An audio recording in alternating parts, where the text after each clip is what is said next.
아주 못생긴 신랑과 아름다운 신부. 옛날 어느 마을에 연씨 성을 가진 부자가 살고 있었습니다. 그는 아름다운 딸 하나를 낳아 애지중지 키운 끝에 그림을 그리는 사람에게 잘생긴 사내의 그림을 그리게 하고는 그 그림을 대문 위에 걸어두고 그 옆에 다음과 같이 써 붙였습니다. 사위를 고르노라. 그림과 똑같은 자를 내 사위로 삼겠고 그렇지 않은 자는 내 사위감이 아니다. 그림을 붙이고 나니 그 대문을 지나가는 자가 날마다 몇백이나 몇천 명씩 되었지요. 그런데 정작 사위감으로 나서는 자는 하나도 없었습니다. 그런데 하루는 수염이 긴 노인 하나가 대문을 지나가다가 그 그림에 절을 하고 뒤로 물러서더니 그림을 뚫어지게 쳐다보았지요. 그러고는 손바닥을 치고 크게 웃으며 이렇게 말했습니다.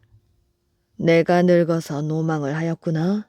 이 그림을 우리 도련님으로 착각을 하고 절을 하다니. 이때 이 집 여종이 헐레벌떡 뛰어 들어와서 아뢰었지요.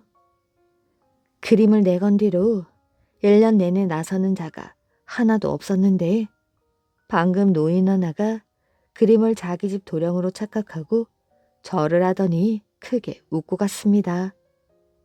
연씨가 심부름꾼을 시켜 그 노인을 뒤따라가서 물어보게 하였더니 과연 사실이었습니다. 그래서 그 집과 혼차를 의논한 다음 좋은 날로 혼인날을 잡아서 신랑을 맞이하였지요. 그런데 신랑이라는 자는 앞을 못 보는 사람의 한쪽 팔은 마비가 되었고 얼굴은 천연두를 알아서 빡빡 얼고 검었습니다. 그 부모가 중매쟁이에게 뇌물을 주고 혼처를 구하여 예단을 보내었지요. 그런데 퇴짜를 맞은 것만도 무려 3번째였던 것이었습니다. 처녀 집에서 도령의 이름을 듣고 중매쟁이를 나무란 것만도 무려 5번이나 되었습니다. 그런데 무당에게 그 신랑에 대해 물어보면 점괘가 모두 한결같았지요. 반드시 아름다운 신부를 얻을 것이다. 이때까지 도령은 38살이 되도록 쓸쓸하게 지냈는데 늙은 하인 덕분에 큰 부자에게 청혼을 받게 된 것이었습니다. 혼인 날이 되어 혼례를 치르러 갈 때에는 일부러 어두굴 때를 이용하였지요. 얼굴엔 분칠을 하고 다리는 나무 다리를 끼고 마비된 손은 소매 속에 넣고 혼례를 치렀습니다. 혼례가 끝나자 양쪽에서 촛불을 밝히고 신랑을 신방으로 인도하였는데 신부는 절세 미인이었지요. 신랑은 곧 분을 바른 얼굴과 나무 다리와 마비된 손을 몰래 숨기고 있다가 촛불을 밖으로 내보내고 자리에 누웠습니다. 밤이 깊어갈 무렵 늙은 하인이 새끼줄로 자신의 몸을 감고 붉은 흙을 온 몸에 바른 다음 관소를 꽂아 불을 붙이고 연씨의 지붕 위에 올라가서 호통을 쳤습니다. 연씨는 어서 나오거라. 나는 동쪽 연못에 사는 화룡이다. 너에게 예쁜 딸이 있다는 말을 듣고 배필로 삼으려 하였는데 너는 다른 집의 아들에게 아내로 주었구나. 이미 혼인을 하였으므로 이제 취할 수가 없게 되었으니 네 사위에게 죄를 줄 것이다. 신랑이 불려 나왔지요. 신랑이 뜰에 나와 절을 하자 거센 목소리로 말했습니다. 네 눈을 멀게 하겠다. 그러자 신랑은 땅에 쓰러지며 눈이 몹시 아파 못 견디는 신용을 했습니다. 네 팔뚝을 꺾겠다. 신랑은 또 땅에 쓰러져 크게 소리내어 팔뚝이 아파 못 견디는 척 하였습니다. 네 발을 절게 할 것이다. 신랑은 더욱더 큰 소리를 내어 발이 아픈 척 했습니다. 네 얼굴을 천연두로 검게 만들 것이다. 이렇게 신랑은 번번이 거의 죽을 뻔하다가 다시 살아나는 듯한 신용을 했습니다. 늙은 아이는 지붕에서 내려와 다름질을 쳐서 큰 나무 토막을 연못에 던져 첨벙 소리를 내었지요. 다음날 연씨가 신랑을 불러내 보았더니 눈은 멀고 다리는 절고 한 팔은 마비가 되고 얼굴은 삐뚤고 검었지요. 그것을 본 연씨가 탄식을 했습니다. 애석하도다. 동쪽 모세의 화룡이 우리 아름다운 신랑을 이렇게 만들었구나. 평생 놀고 먹을 생각. 옛날 어느 마을에 호라비가 살고 있었는데 아주 게으른 사람이었습니다. 돈 많은 과부에게 장가들어 평생 놀고 먹으면 좋겠다. 하루는 곱게 차려입은 부잣집 마님이 이 호라비 집 앞을 지나갔습니다. 하루가 아니라 이틀, 사흘, 나흘, 며칠을 지나갔지요. 그것도 꼭 날이 어두워진 저녁쯤 말입니다. 호라비는 마님의 여종에게 물었지요. 그댁 마님은 어디를 그리 가시는가? 바위에 소원을 빌러 갑니다. 무엇 때문에 저리 열심히 빌러 다니는가? 호라비는 궁금해 참을 수가 없었습니다. 그래서 부잣집 마님보다 먼저 지름길로 올라가 바위 뒤에 숨어 엿보았지요.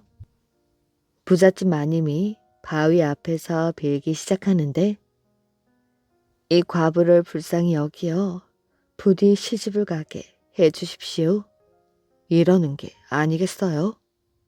숨어 엿듣던 호라비는 하늘이 준 기회로구나 생각하게 되었습니다. 그래서 얼른 목소리를 가다듬고 말하였지요. 나는 산신령이다. 네 정성이 갸륵하여 소원을 들어주겠다. 아랫마을에서 마당을 쓰는 호라비가 네 서방이 될 사람이다. 하고는 얼른 집으로 뛰어와 마당을 쓸며 기다렸지요. 얼마 뒤 부잣집 마님이 찾아왔습니다. 혹시 이 마을에 호라비 집이 어딘지 아십니까? 이 마을의 호라비라고는 나뿐이요. 왜 그러시오? 호라비는 시치미를 떼고 물었습니다. 그러자 부잣집 마님이 제 서방님이 되어주십시오. 당장 저와 함께 우리 집으로 가시지요. 호라비는 냉큼 따라 나섰습니다. 따라가 보니 부잣집도 보통 부잣집이 아니었습니다. 고래등 같은 큰 집에 쌀이며 돈이 가득한 궤를 보니 정신을 차릴 수가 없었습니다. 이때 마님이 상다리가 휘도록 진수성찬을 내오는데 호라비가 난생 처음 보는 음식들이었습니다. 그는 눈이 휘둥그레져 허겁지겁 밥을 먹었지요. 밥을 다 먹고 나니 비단 옷을 내놓았습니다. 서방님, 이제 이 옷으로 갈아입고 잠자리에 드시지요. 호라비는 얼른 옷으로 갈아입고 비단 이불을 덮고 잠자리에 들었지요. 얼마 뒤 지붕에서 달구지 소리가 시끄럽게 들렸습니다. 잠에서 깬 호라비가 냅다 소리를 질렀습니다. 어찌 이리도 시끄러운 것이냐? 당장 멈추지 못할까?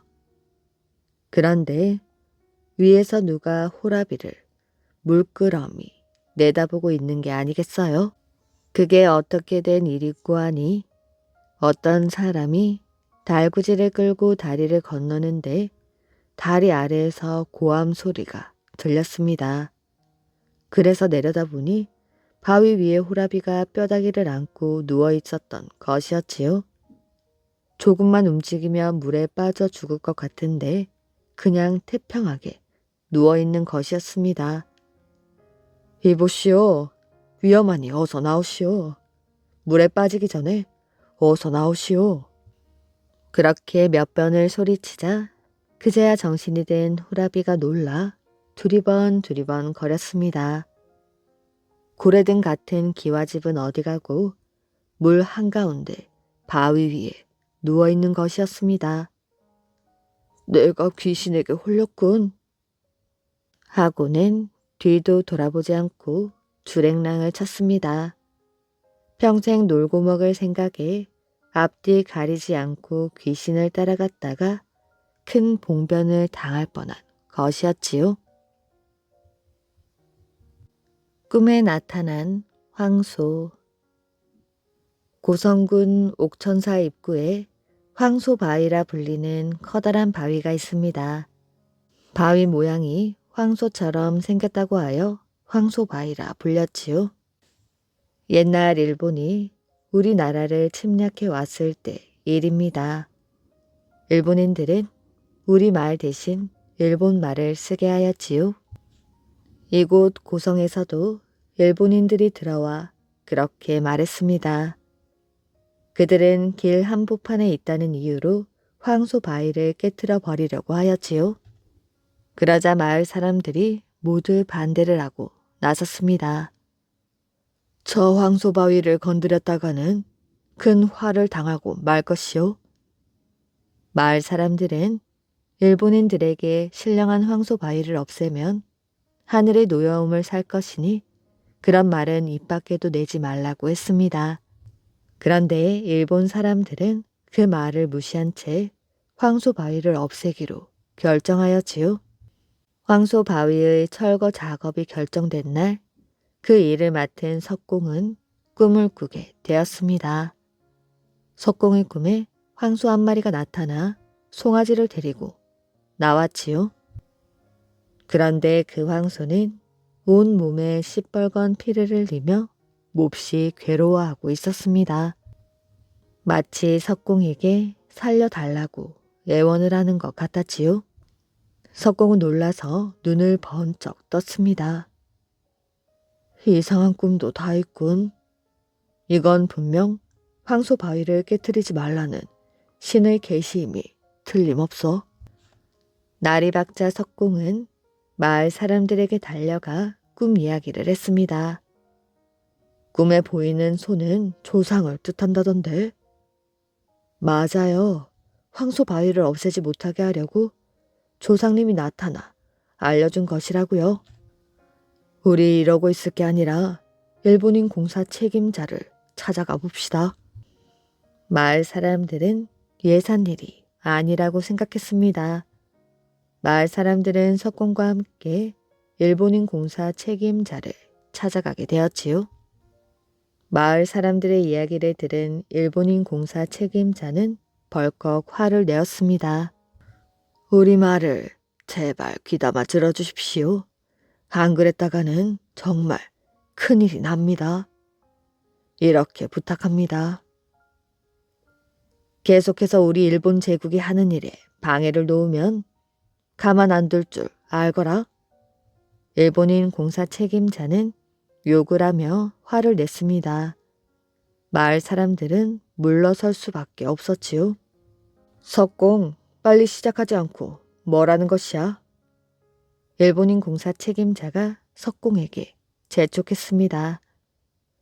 석공은 하는 수 없이 황소 바위에 정을 대고 쪼기 시작하였지요. 그런데 꿈 때문인지 괜히 찜찜한 기분이 들었습니다. 그런데 정에 찍힌 황소 바위 등에서 갑자기 시뻘건 피가 콸콸 쏟아져 내리는 것이 아니겠어요? 저게 뭐야? 그 모습을 본 일본인과 석공은 걸음아 날 살려라 하며 달아나 버렸습니다. 마을 사람들도 놀라서 모두 도망치듯 그 자리에서 사라졌지요. 황소 바위에서는 일주일 동안이나 피가 흘러내렸습니다. 그거 보시오. 안 된다고 그렇게도 말렸건만. 하늘이 노하신 게지. 마을 사람들은 일본인을 원망했습니다. 우리 가만히 보고 있을 게 아니라 바위에 제사를 지내고 비는 것이 어떻겠어요? 그렇게라도 해봅시다. 마을 사람들은 덕망 있고 나이 든 어른을 뽑아 바위에 제사를 드렸습니다. 그렇게 한참 동안 잘못을 빌자 놀랍게도 바위에서 흘러내리던 피가 뚝 하고 그쳤지요. 그제야 마을 사람들은 안도의 숨을 내쉬게 되었다고 합니다. 양반을 골탕 먹일 방법. 옛날 한양에 이만사라는 사람이 살고 있었습니다. 이름 석자만 되면 나무도 벌벌 떨 만큼 무서운 이름이었지요. 이만서의 족보를 살펴보면 증조할아버지가 영의정, 아버지는 형조판서, 큰형이 포도대장, 작은 아버지가 예조판서였지요. 한마디로 말하여 이만서는 뒷줄이 든든한 사내였습니다. 이만서는 가문의 든든한 뒷줄을 배경으로 온갖 나쁜 짓을 하였지요. 그는 돈깨나 있는 사람들을 은근히 위협하여 금품을 갈취하곤 했습니다. 이만서는 평양에 사는 한중서라는 사람을 잡아다가 털기로 했습니다. 이만서에게 찍힌 한중서라는 사람은 서도에서 제일 가는 부자로 토지만 하여도 3만석이 있다 했습니다. 그 집 하인만 하여도 무려 남녀 앞에 100여 명이 이를 정도였지요. 이렇게 부자이니 이만서가 그를 가만히 놓아둘 수 없었습니다. 하지만 아무리 이만서라 해도 이번 일은 가슴이 떨렸지요. 다름 아니라 상대가 너무 큰 부호이고 떠도는 말로는 한중서가 한양 대감들에게 뇌물을 바쳐 권력층의 보호를 받는다는 말이 있었기 때문이었습니다. 하지만 이만서는 즉각 소환장을 써서 하인에게 전화를 했습니다. 한양에서 이만서의 하인이 출발한 지 일주일쯤 지나서 평양 한중서 집은 발칵 뒤집혔지요.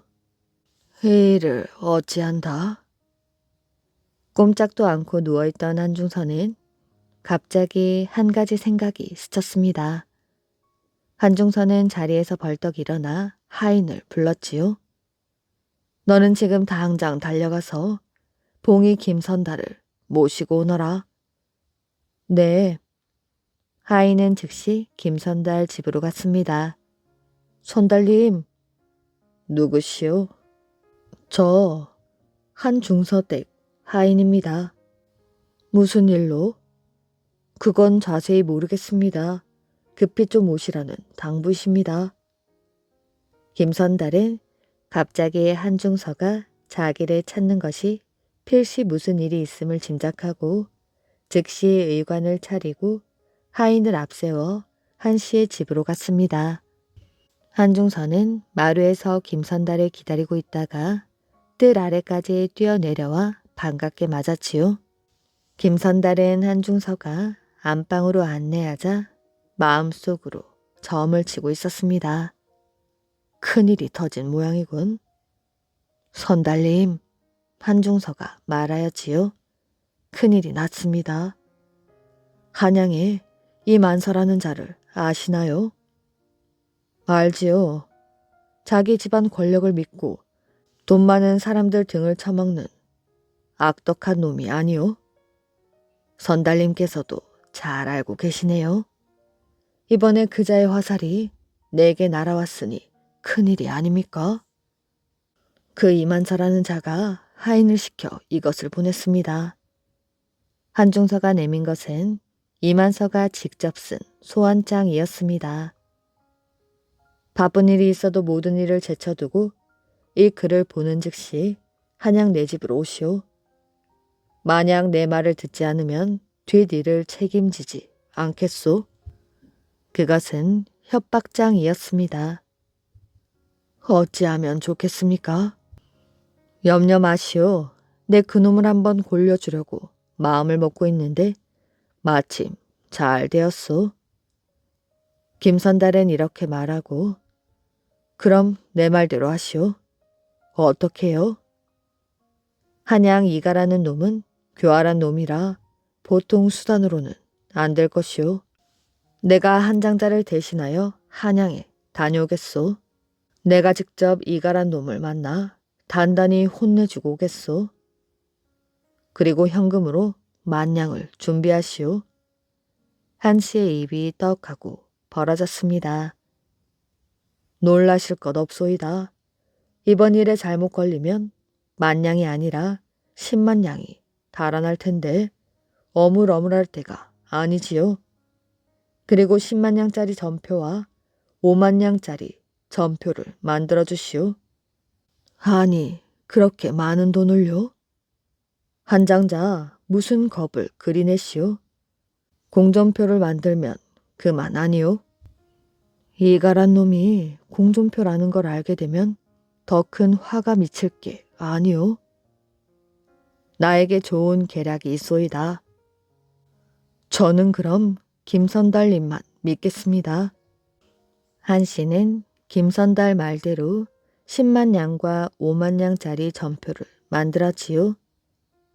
다음날 아침 봉이 김선달은 깨끗한 의관을 차려입고 앞뒤로 10명이 넘는 하인을 거느리고 돈 주머니에 담은 현금 10,000냥을 말 2마리에 나누어 싣고서 한양으로 떠났습니다.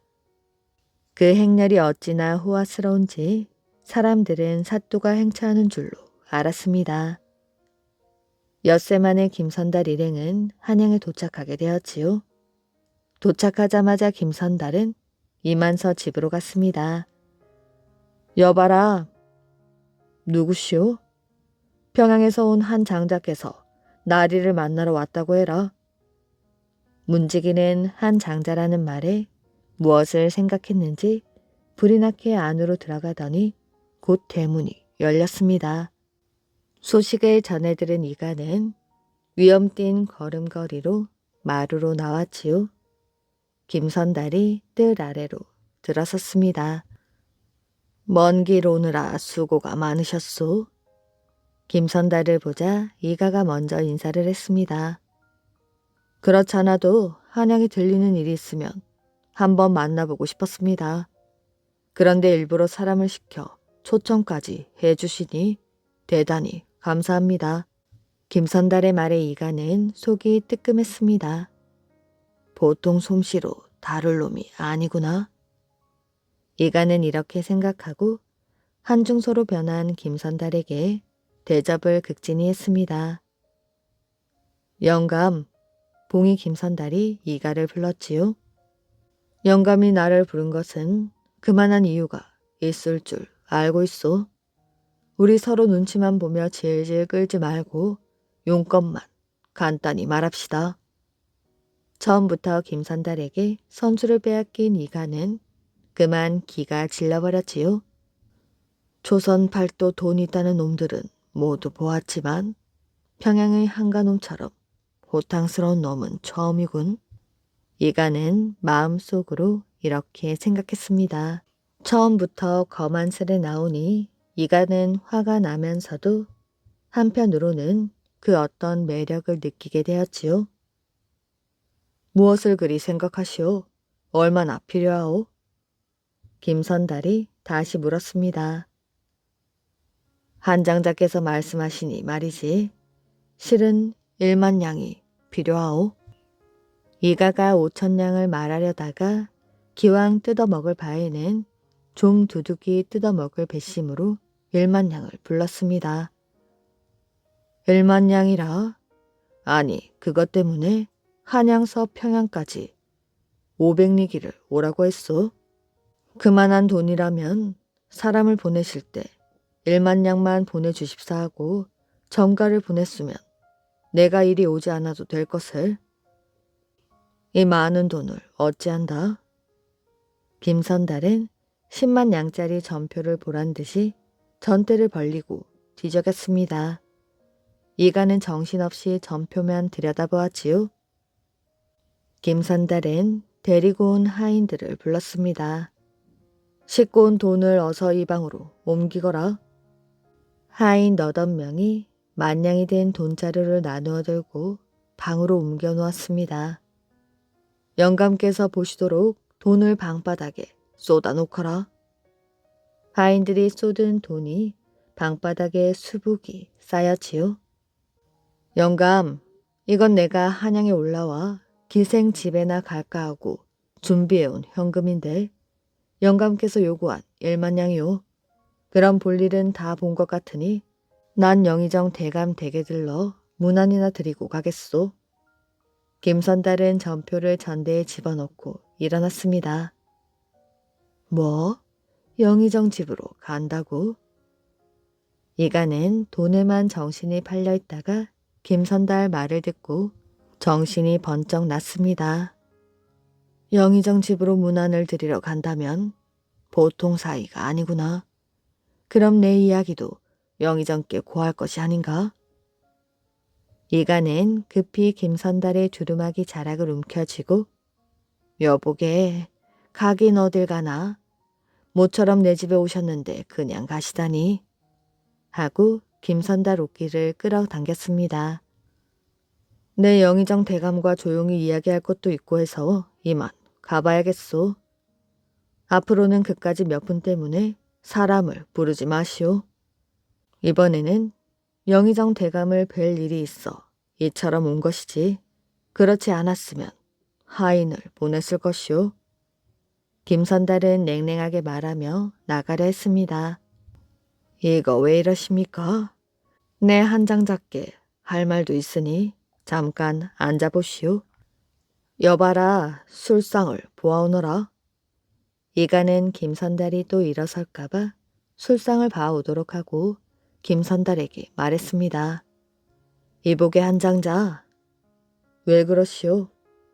내 그대에게 할 말이 많소이다. 내 그대와 같은 호걸은 처음 보았소. 오늘 그대와 같은 호걸 장자를 만나니 마치 10년 지기라도 만난 것 같구려. 나는 이제부터 마음을 고쳐 먹을 테니 우리 서로 가까이 지냅시다. 이가가 이렇게 말하는 것은 김선달이 영의정을 뵈러 간다는 말에 혹시 자기의 죄가 드러날까 하는 노파심과 김선달의 호걸스러운 성품에 이끌리는 마음, 이 두 마음이 반반씩 차지하고 있었습니다. 좋소. 나도 그대가 돈이나 갈취하려는 악인인 줄 알았더니 이제 보니 그대의 진심은 어진 인물이라는 것을 알았소. 그대가 마음을 고쳐 먹는다면 내 어찌 즐겁게 그대와 더불어 벗이 되지 않으리요. 감사하오.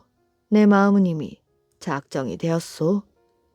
이가는 김선달의 손을 굳게 잡았습니다. 이렇게 해서 김선달은 보기 좋게 이가를 설득시키게 되었지요. 그리고 떠날 때 1만냥의 돈도 도로 갖고 가라는 이가 말을 따라 다시 그 돈을 주머니에 담아 말 2마리에 나누어 싣고 평양으로 돌아갔습니다. 김선달의 행동에 평양의 한 장자는 사례금으로 1만냥을 주었고 한양의 이가는 그 뒤로 마음을 고쳐 바른 사람이 되었다고 합니다. 나라를 구한 과자 가게 점원. 1932년 1월 도쿄의 천왕궁 앞은 일본의 왕 히로히토를 보러 나온 사람들로 발 디딜 틈이 없었습니다.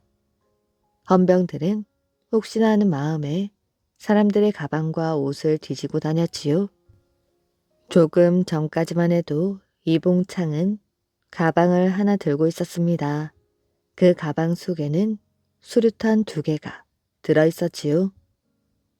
이봉창은 일본 헌병들의 검색이 심할 것을 미리 알아채고 가방을 버리고 수류탄을 주머니 속에 넣었습니다.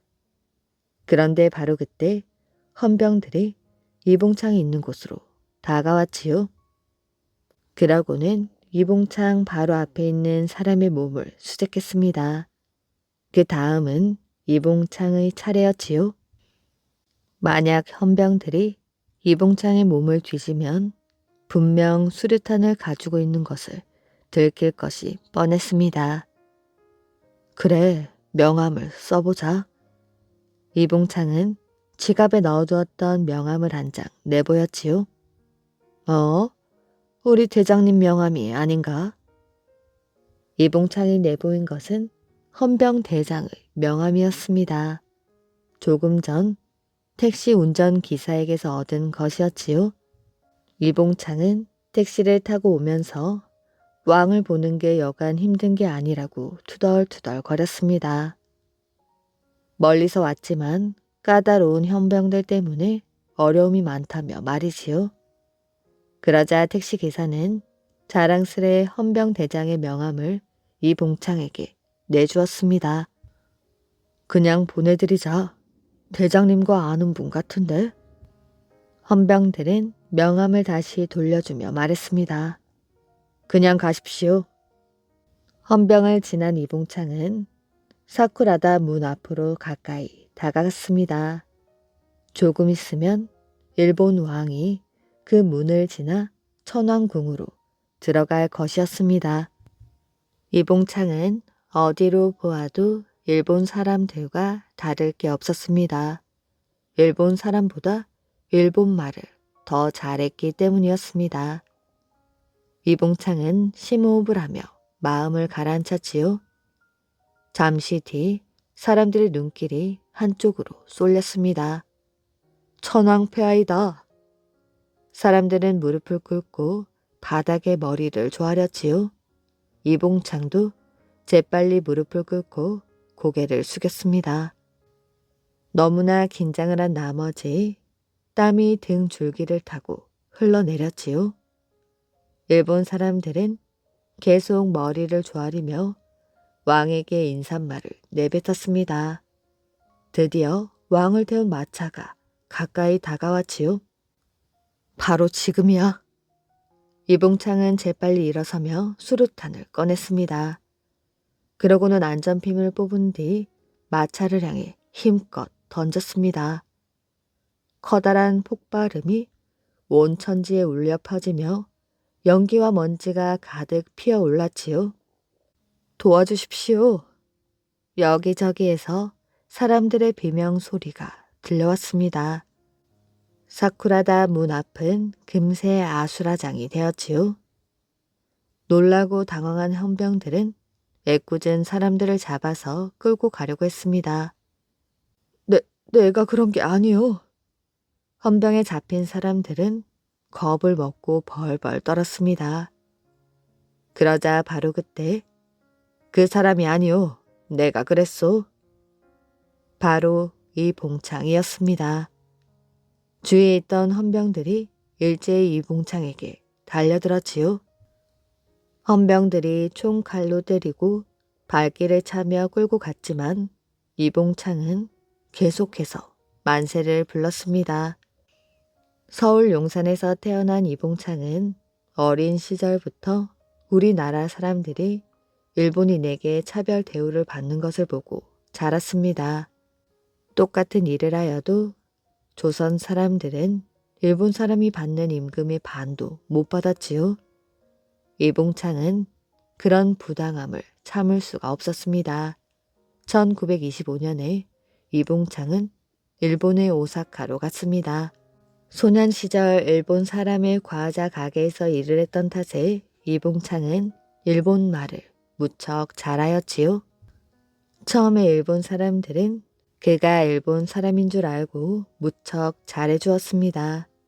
하지만 조선 사람이라는 것을 알게 된 뒤로는 태도가 달라졌지요. 더 이상 일본인 행세를 하며 살 수는 없겠어. 조국을 위해 독립운동을 하자. 일본에서 떠돌이 생활을 하던 중 이봉창은 조국의 독립을 위해 목숨을 바치기로 결심했습니다. 그래서 상하이 임시정부의 김구를 찾아갔고 일본 왕을 죽여서 우리 민족의 원수를 갚으려고 했던 것입니다. 네 이름이 기노시타 쇼조냐? 일본 형사가 물었지요. 그 이름은 이봉창이 일본에서 쓰던 이름이었습니다. 내 이름은 이봉창이다. 그리고 형사에게 물었지요. 너희 나라 왕은 어찌 되었느냐? 무사하시지. 니까진 놈이 감히 우리 천황 빼앗게 해를 입힐 수 있을 것 같으냐? 안타깝구나. 이봉창은 감옥이나 법정에서도 당당했습니다. 1932년 10월 이봉창은 일본에서 사형을 당하였지요. 그는 비록 일본 왕을 죽이지는 못했지만 우리 민족의 독립의지를 세계에 알리는데 큰 힘이 되었습니다. 효자를 울린 바위. 옛날 어느 마을에 한 효자가 살고 있었습니다. 효자 젊은이는 산에서 나무를 해다가 그것을 팔아 부모님을 모셨지요. 그러던 어느 날이었습니다. 나무를 베던 젊은이는 배가 너무 고파서 도끼질 하는 것조차 힘이 들었습니다. 그래서 하던 일을 내려놓고 바위에 기대앉아 쉬고 있었지요. 배가 고파서 도끼질을 못하겠군.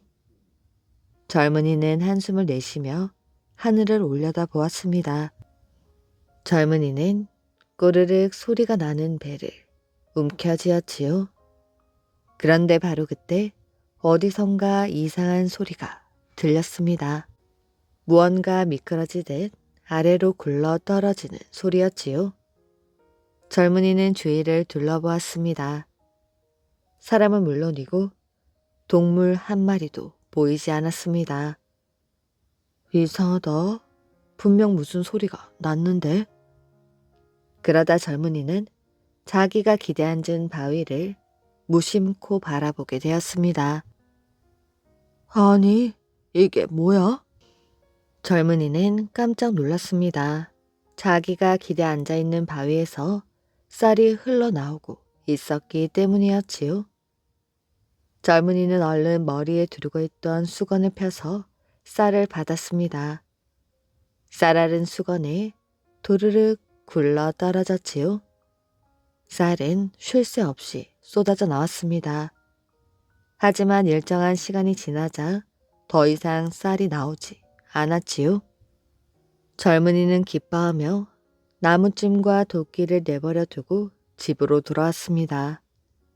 젊은이는 얼른 부엌으로 들어가 밥을 지었지요.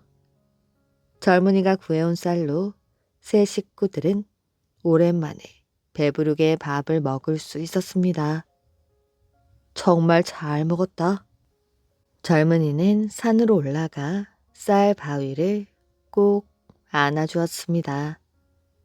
부모님이 며칠을 굶고 계셨는데 쌀 바위 덕분에 배불리 밥을 먹을 수 있게 되어 너무나 기뻤기 때문이었지요. 젊은이는 이제 나무를 벨 생각도 않고 하루 종일 쌀 바위 옆에 앉아 쌀이 나오기만을 기다렸습니다.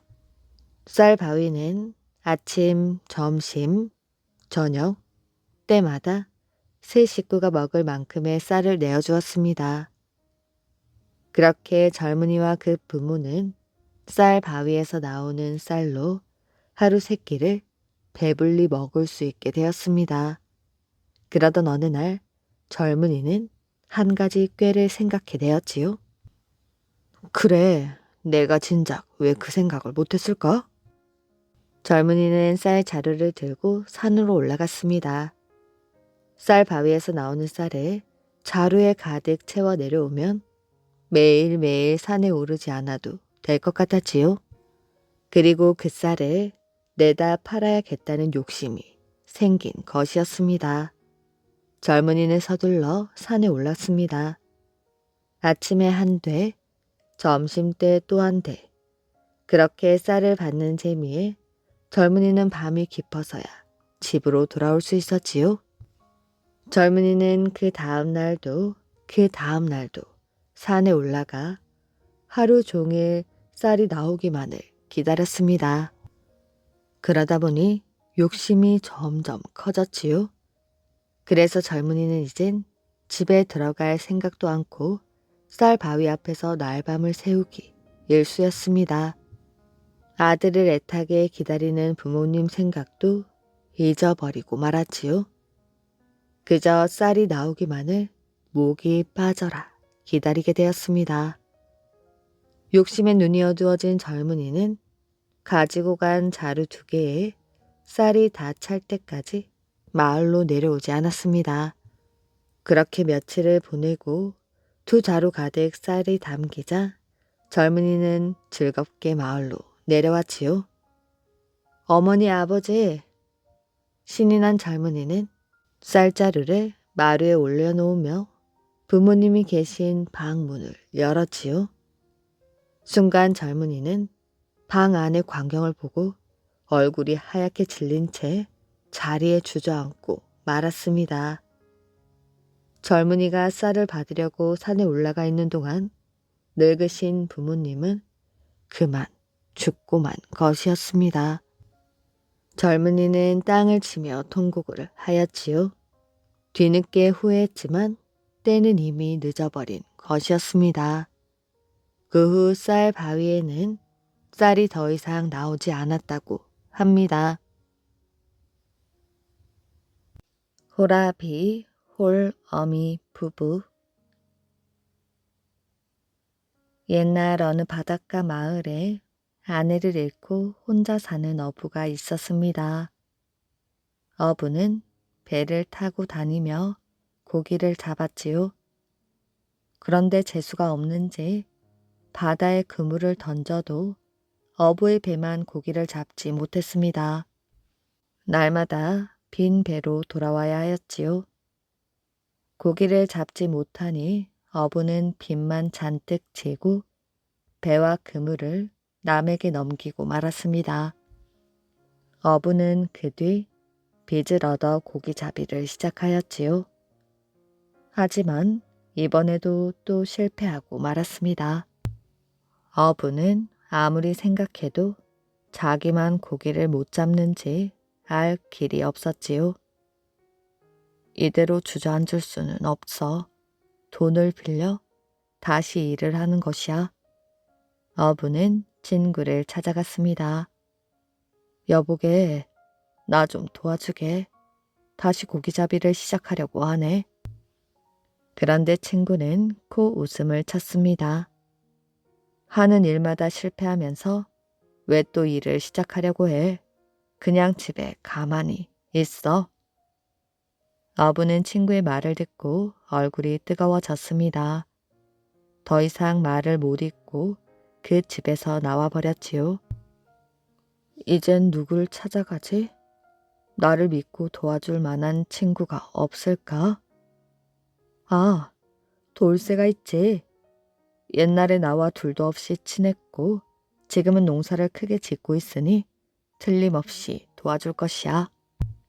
어부는 친구 돌쇠 집으로 걸음을 옮겼습니다. 돌쇠 집은 고개 너머에 있었지요. 어부가 고갯마루에 다다랐을 때였습니다. 귀엽게 생긴 남자아이가 불쑥 나타나 앞을 가로막았지요. 그러고는 큰 절을 하더니 이렇게 물었습니다. 아저씨, 지금 어디로 가세요? 어부는 아이의 얼굴을 보았습니다. 아무리 들여다보아도 처음 보는 얼굴이었지요. 넌 누구니? 나를 아니? 저도 아저씨들 오늘 처음 만났어요. 하지만 앞으로 좋은 인연을 맺을 것 같아 인사를 드렸지요. 저는 이 산에 살고 있는 도깨비예요. 어부는 깜짝 놀랐지요. 말로만 들었을 뿐 도깨비를 보기는 처음이었습니다. 그렇지만 털이 많고 얼굴이 붉은 것 빼고는 보통 사람과 다를 것이 없었지요. 아저씨는 지금 돈을 빌리러 가시지요? 옛날 친했던 친구에게요. 그런데 가셔봤자 소용없어요. 푸대접만 하고 돈을 빌려주지 않을 거예요. 네가 그걸 어찌 알았니? 내가 돈을 빌리러 옛날 친구에게 가는 걸 말이야. 아저씨 얼굴에 그렇게 쓰여 있어요. 정말 돈을 얻고 싶으면 저를 따라오세요. 어부는 아이 도깨비의 말을 듣고 귀가 솔깃해졌습니다. 그래서 아이 도깨비를 따라 어느 마을을 찾아갔지요. 아이 도깨비는 고래등 같은 기와집 앞에 서더니 이렇게 불렀습니다. 누님. 그러자 눈부시게 아름다운 여인이 나왔지요. 여인은 아이 도깨비를 반갑게 맞아주었습니다. 어서 와. 손님을 모시고 왔구나. 예, 아주 귀한 손님이에요. 원래 고기잡이를 하던 분인데 다시 일을 하겠다고 해서 누님에게 데려왔어요. 누님이 이분에게 돈을 좀 빌려주셔요. 얼마나 필요한데? 여인이 묻자 어부가 필요한 액수를 말해주었습니다. 그랬더니 여인이 아이 도깨비를 쳐다보며 말했지요. 돈을 빌려드리지. 그 대신 네가 책임을 져야 한다. 네, 제가 책임을 지겠어요. 여인은 어부에게 돈을 내주었습니다. 고기잡이 잘 하시고요. 나중에 잘 되면 또 만나요.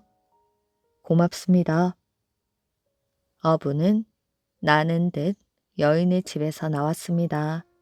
돈을 빌리다니 정말 꿈만 같았지요. 어부는 마을로 돌아와 빌린 돈으로 배를 얻고 그물을 찾은 뒤 뱃사람을 구하러 다녔습니다. 하지만 어부 밑에서 일하겠다는 사람은 한 명도 없었지요. 저 양반 배를 타면 어디 고기 한 마리 잡겠어? 억세게 운이 안 좋은 사람이잖아. 또 망할 텐데 뭐. 어부는 뱃사람들끼리 하는 말을 들었습니다. 그래서 배를 타기 전 먼저 품삯을 주겠다고 하였지요. 그제서야 배를 타겠다는 사람들이 나섰습니다. 이제 남은 것은 화장을 구해야 하였지요. 배에서 밥 짓는 일을 맡은 사람을 화장이라고 하는데 마땅한 사람이 없었습니다. 어부는 집에서 놀고 있다는 친구 아들이 떠올랐지요. 옳지, 친구 아들을 화장으로 쓰면 되겠다. 어부는 이렇게 생각하고 친구네 집을 향했습니다. 바삐 걸어가는데 아이 도깨비가 어부 앞에 나타났지요. 아저씨, 안녕하세요. 화장을 구하러 가시죠. 제가 화장을 하면 안 될까요? 저는 밥도 잘하고 반찬도 잘합니다. 그렇다면 좋지. 잘 되었네. 어부는 다음 날 배를 출발시켰습니다. 어부와 아이 도깨비 그리고 뱃사람들을 태운 배는 바다 한 가운데로 나아갔지요. 어부는 칠산 바닥이라 불리는 곳에 그물을 내릴 생각이었습니다. 옛날부터 전라도 사람들은 이곳에서 고기를 많이 잡았는데 그것은 이곳이 널리 알려진 황금 어장이었기 때문입니다. 칠산 바닥으로 들어가는 길목에는 각시섬이 있었지요. 배가 각시섬을 지나는데 아이 도깨비가 소리쳤습니다. 닻을 내리세요. 그러자 뱃사람들은 어이없다는 표정을 지었지요. 고기를 잡으려면 칠산 바닥으로 들어가야지. 왜 여기 닻을 내려? 이곳에서는 고기가 전혀 잡히지 않아. 쓸데없는 짓을 하려고 하네. 그러나 아이 도깨비는 뱃사람들의 말을 듣지 않았습니다. 제 말대로 하세요. 닻을 내린 다음에 바다에 그물을 던지세요. 이 어린 것이 뭘 안다고 여기에 그물을 던지라고 해. 우리는 평생 배를 탄 사람들이야. 죽었다 깨어나도 여기서는 고기가 안 잡혀. 뱃사람들이 투덜거리자 어부가 말했습니다. 이 아이가 말한 대로 하세요. 어부는 돈을 얻어준 일도 있고 하여 아이 도깨비의 말을 들어주기로 했습니다. 뱃사람들은 못마땅한 듯 계속 툴툴거리기만 하였지요. 아무것도 모르는 어린 아이의 말을 들어 미쳤군. 저 양반 고기 잡기는 틀렸어. 엉뚱한 곳에 그물을 던지니 뭐가 잡히겠어. 우리는 품삯을 미리 받았으니 망하든 말든 신경 쓰지 말자고. 뱃사람들은 그물을 던져놓고 배 안에 벌렁 누워 잠이 들었습니다. 그때 아이 도깨비가 갑자기 옷을 훌훌 벗었지요. 그리고 바다 속으로 뛰어들었습니다.